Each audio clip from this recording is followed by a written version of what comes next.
This is a comprehensive mobile medical unit which is loaded with lot of diagnostic devices. So it's not only about basic medication of primary care.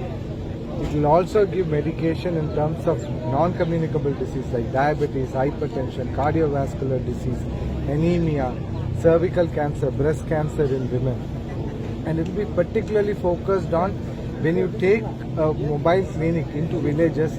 We have always found that the closer you take these kind of health facilities, more women, children and elderly people can utilize it. This has been our Maharaj's constant endeavor when he discussed this entire plan initially, and we have loaded everything, and the van can also connect to any of the doctors across India for specialist consultation. So overall we expect this will impact nothing less than 7 to 8 lakh people will get access to good quality health care, and it's by far a very large expectation, and we are very aggressive in doing this.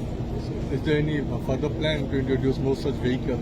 Maharajji and the Ttaadc officials are aggressively working out to bring in more and more healthcare. In the line there is an EICU plan which is in way. He is exploring some international designs to bring in faster way how to do this. As Maharajji said about the blood bank, that is one thing. Free dispensing of spectacles is another envisaged service for the people. School children will get benefited. Quality of work will get improved when your vision is corrected. As I told you, EICU will now actually be able to stabilize patients and keep them here only. So those kind of advanced technology and healthcare services are encouraged.